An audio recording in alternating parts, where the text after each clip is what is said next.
We never want to be designing products just from the inside. I call it outside in, inside out product development, where we're bringing their insights, their needs for their machines in the marketplace. Meanwhile, our really smart engineers are developing new insights into power and what power can do and where power's going. Out of that comes fantastic product development, such as the FT. The FT engine is actually a fantastic addition to our offering because it addresses that high-end residential and entry-level commercial user. It's designed to provide a little bit better price point to allow them to effectively have a superior product at a price point that meets their budget. We've been testing and designing and redesigning to get the perfect finish. We have zero-turn mowers where the engine is in the back, as well as stand-on and walk-behind mowers where the engine is right out front on top of the mowing deck. Both of these have a lot of grass flying around that we need to take care of. Air filtration is a very important point or a very important factor with regards to the engine. With the new FT engine, we've got a superior filtration system that's been developed specifically for that engine. On the new FT engine, the air comes in under the air filter housing and comes in the side and it spins. So the shape of the actual air filter housing spins the air so the heavier grass goes to the outside of the housing.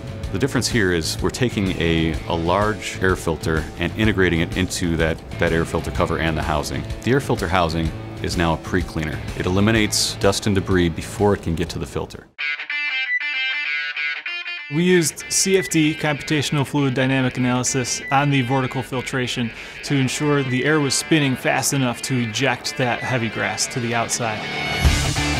Then it gets ejected from the duckbill port. So the heavy grass you'll see while it's running in dirty environments, the grass will actually be coming out of that duckbill. That means by the time the air actually gets to the air filter, all that's left is fine dust.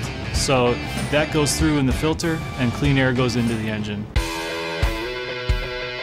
These engines run in very harsh conditions, and it's very important to keep the cylinder heads from overheating. That is pivotal in keeping the engine running the way it should. In modifying the fan housing to fit the air filtration system, it gave us an opportunity to go in there and change the way that the air flowed inside the engine to better cool the fins of the cylinder heads. The cleanout ports are combined with the air filter housing cover.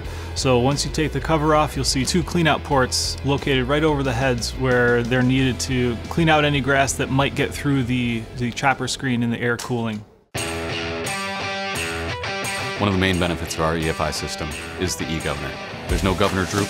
There is no engines running at 3200 when it load. They're right there at 3600 or whatever the specified engine RPM is. The eGov senses the speed and adjusts how the engine runs to maintain the speed at all times. So when you're going through heavy grass or up a hill, the engine speed remains constant. That means the ground speed and the blade tip speed also stay constant, regardless of load. The integration of our engines is simple in terms of they already understand the quality of our engines. They can trust that we'll be there to back it up. They also know that the interface points will be very similar to what they already have seen on the FS and FX families, especially as the 730 block used in the FT has been in use by them for a decade. So they can trust that the base of the engine is what they've grown to trust and have been using for a while. They know that we'll be able to provide them the information that they need to integrate those engines into their chassis. We take our mission very, very seriously, which is to provide the best power that we can.